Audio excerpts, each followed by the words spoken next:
Hello everyone, আমি lovely শহীদ। আমার cooking channel nostalgic cooking থেকে আপনাদের সবাইকে আবারও স্বাগত জানাচ্ছি। চলে আসলাম আমার আরেকটি রেসিপি নিয়ে। আমার আজকের রেসিপিটির নাম হচ্ছে হালুয়া। আজকে আমি আপনাদেরকে বানিয়ে দেখাবো 3 ধরনের বাদাম দিয়ে একটা স্পেশাল হালুয়া, যেটা আপনারা আপনাদের বাচ্চাদের টিফিনের ক্ষেত্রে খুবই ইজিলি ব্যবহার করতে পারবেন এবং এই হালুয়াটি বাচ্চাদের টিফিনের জন্য খুবই স্বাস্থ্যসম্মত। কারণ আমরা মায়েরা সকালে বাচ্চাদের টিফিন নিয়ে অনেক ঝামেলায় পড়ে যাই, অনেকে না খেয়ে স্কুলে চলে যায়। তো ওদের যে পুষ্টির যে ব্যাপারটা সেটা কিন্তু ইনকমপ্লিটই থেকে যায়। তো আপনি যদি এরকম একটি হালুয়া আপনার বাচ্চাকে আপনার বাচ্চার টিফিন বক্সে দিয়ে দিতে পারেন, তাহলে সে সারাদিনের পুষ্টিটাই সে এখানে পেয়ে যাবে। তাহলে চলুন দেখে নেওয়া যাক আমার স্পেশাল হালুয়া রেসিপিটির উপকরণগুলো এক নজরে।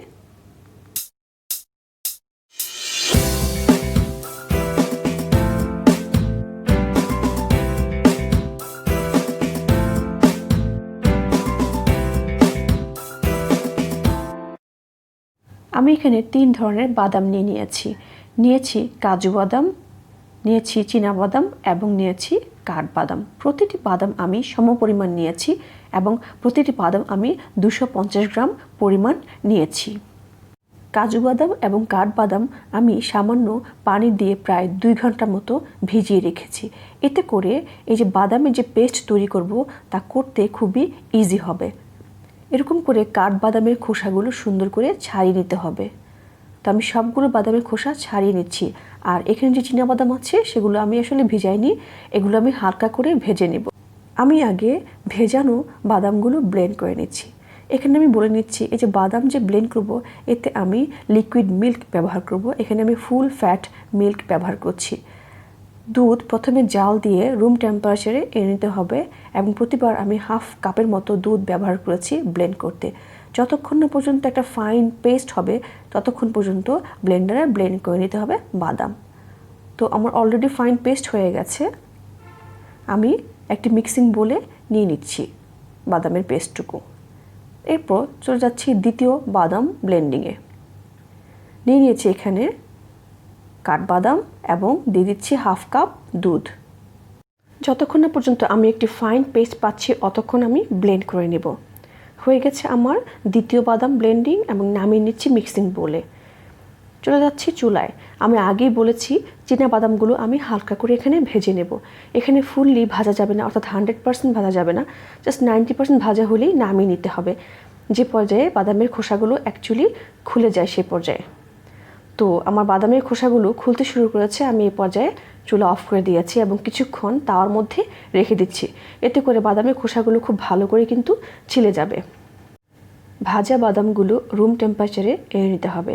রুম টেম্পারেচারে এনে নেওয়ার পর তা হাতের এরকম আঙ্গুলের সাহায্যে ঘষে ঘষে খোসাগুলো ছাড়িয়ে নিতে হবে। সবগুলো খোসা ছাড়িয়ে নেওয়া হয়ে গেলে এরকম একটি প্লেটে ঢেলে নিতে হবে। ঢেলে নিয়ে এর যে খোসাগুলো আছে সেগুলো ঝেড়ে নিতে হবে। তো আমি ঝেড়ে নিচ্ছি খোসাগুলো এবং এটা করা কিন্তু খুবই ইজি। আমি কিছুক্ষণ ফু দিয়ে ঝেড়ে নিয়েছি এবং বাকিটা হাত দিয়ে একটু উল্টো পাল্টে করে ঝেড়ে নিচ্ছি। হয়ে গেল আমার বাদামের খোসা ছাড়ানো। এখন আমি চলে যাব ব্লেন্ডিংয়ে। আমি এই বাদামটিও ফুল ফ্যাট মিল্ক দিয়ে ব্লেন্ড করে নেব, কারণ বাচ্চাদের স্বাস্থ্যের কথা চিন্তা করেই কিন্তু আমি এই প্রসেসটি বেছে নিয়েছি। আমি আগেই বলেছি বাচ্চারা না খেয়ে স্কুলে চলে যায়, তাদের পুষ্টির যে ব্যাপারটা সেটা কিন্তু অর্ধেকই থেকে যায়। তাদের সারাদিনের পুষ্টির যে চাহিদা সেটা পূরণ হয়ে যাবে এই একটি মাত্র হালুয়ার পিসে। তো সবগুলো আমি ঢেলে নিলাম এখানে। এখন চলে যাব মূল প্রসেসিংয়ে। নিয়েছি 250 গ্রাম চিনি। চিনিটা আপনারা আপনাদের স্বাদ মতো ব্যবহার করবেন। আরও নিয়েছি কিছু এলাচ এবং দারচিনি। নিয়েছি স্বাদ মতো লবণ এবং 100 গ্রামের মতো বাটার, ক্লারিফাইড বাটার, অর্থাৎ এখানে ঘিও ব্যবহার করতে পারেন কিংবা বাটারও ব্যবহার করতে পারেন। আর বাদাম থেকে কিন্তু এমনিতেই তেল বের হয়, তাহলে এখানে বাটার বা ঘিয়ের পরিমাণটা আপনারা কম ব্যবহার করার চেষ্টা করবেন। প্রথমে আমি একটি সসপ্যানে ঘি দিয়ে দিলাম। ঘি যখন গরম হয়ে আসবে সেই পর্যায়ে দিয়ে দিতে হবে গরম মশলাগুলো। তো দিয়ে দিলাম গরম মশলাগুলো। গরম মশলা থেকে যখন খুব সুন্দর অ্যারোমা বের হতে শুরু করবে, অর্থাৎ খুব সুন্দর গন্ধ বের হতে শুরু করবে, সে পর্যায়ে দিয়ে দিতে হবে বাদামের পেস্টটুকু। দিয়ে দিলাম বাদামের পেস্ট। আমরা যেরকম গতানুগতিক অন্যান্য হালুয়া তৈরি করি সেরকম করেই এই পেস্টটুকু কিছুক্ষণ ঘিয়ের মধ্যে ভেজে নিতে হবে। বাদামের পেস্টটুকুকে ঘির মধ্যে কিছুক্ষণ ভেজে নিয়ে এর মধ্যে দিয়ে দিতে হবে চিনি এবং স্বাদ মতো লবণ। হালুয়ায় চিনি অ্যাড করার পর এর মধ্য থেকে কিন্তু কিছু পরিমাণ পানি বের হতে শুরু করবে। এতে চিন্তার কোনো কারণ নেই, হালুয়া চুলায় রান্না করতে করতে কিন্তু এই পানিটা কমপ্লিটলি শুকিয়ে যাবে এবং যতক্ষণ না পর্যন্ত হালুয়ার গায়ে ঘি ভেসে উঠতে শুরু করবে ততক্ষণ এই হালুয়া রান্না করতে হবে। এবং এই কাজটি আপনাদেরকে চুলার কাছে থেকেই করতে হবে, কারণ হালুয়া এমন একটি রেসিপি চুলার কাছ থেকে আসলে সরে যাওয়া যায় না। আমি চুলার আঁচ কিন্তু একেবারে লোতে রেখে এই হালুয়াটি তৈরি করেছি, আপনারাও তাই করবেন। এবং যতক্ষণ না পর্যন্ত এরকম পুরো হালুয়া প্যানের ঠিক মাঝখানে চলে আসছে ততক্ষণ পর্যন্ত রান্না করতে হবে। আমার প্রায় হালুয়া রান্না করা শেষ হয়ে গেছে এবং পুরো প্যানের মাঝে কিন্তু একটি বলের মতো করে হালুয়াটি চলে এসেছে। আমি চুলা অফ করে দিয়েছি। এ পর্যায়ে যে কাজটি করতে হবে, হালুয়ার মধ্যে যে গরম মশলাগুলো ব্যবহার করা হয়েছিল সেগুলো কিন্তু খুব ভালো করে আলাদা করে নিতে হবে, কারণ হালুয়ার গায়ে যদি এরকম মশলা থেকে যায় তাহলে এরকম মশলা যদি বাচ্চারা কামড় দেয় বা মশলার মধ্যে যদি কামড় পড়ে তাহলে কিন্তু তারা এই হালুয়াটি খাবে না, তারা কিন্তু এটি ডাস্টবিনে ছুঁড়ে ফেলে দেবে।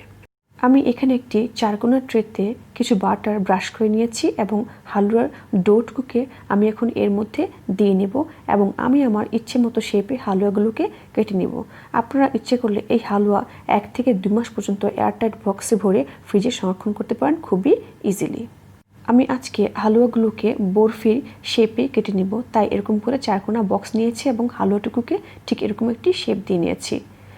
হালুয়া যখন একেবারে রুম টেম্পারেচারে চলে আসবে তখন হালুয়াগুলোকে বরফির শেপ দিয়ে নিতে হবে। তো আমি কেটে নিচ্ছি হালুয়াগুলোকে, আপনারা আপনাদের ইচ্ছা মতো কেটে নিতে পারেন। বাজারে বিভিন্ন ধরনের মোল্ড পাওয়া যায়, আপনি চাইলে বিভিন্ন ধরনের মোল্ডও কিন্তু এই হালুয়াটি শেপে দিয়ে দিতে পারেন, যাতে করে বাচ্চারা টিফিনে যখন বিভিন্ন শেপের হালুয়া দেখে তখন তাদের মনটা খুশিতে ভরে যায়। তৈরি হয়ে গেল আমার স্পেশাল হালুয়া, চলে আসলাম সার্ভিংয়ে। যদি এই হালুয়াটি আপনারা নিজেরা খেতে চান তাহলে এর মধ্যে ঘি এবং চিনির পরিমাণ আরও কম ব্যবহার করবেন, কারণ বাদাম থেকে কিন্তু এমনিতে অনেক তেল বের হয়। এই একটি মাত্র হালুয়া আপনার বাচ্চার সারাদিনের পুষ্টির যে অভাব তা দূর করতে সক্ষম হবে। ভিউয়ার্স, আমার এই রেসিপিটি যদি আপনাদের ভালো লেগে থাকে তাহলে আমার ভিডিওটিতে একটি লাইক দিবেন, কমেন্ট করবেন, শেয়ার করবেন এবং আমার চ্যানেল নস্টালজিক কুকিং সাবস্ক্রাইব করবেন এবং সাথে থাকা বেল আইকনটি প্রেস করবেন, যাতে করে আমার রান্নার নতুন নতুন ভিডিও সবার আগে পৌঁছে যায় আপনার মোবাইলে। আজ এ পর্যন্তই, আগামীতে নতুন কোনো রেসিপি নিয়ে আবার চলে আসবো আপনাদের সামনে। সে পর্যন্ত সবাই ভালো থাকবেন এবং আপনার আশেপাশে সবাইকে ভালো রাখবেন। আল্লাহ হাফেজ।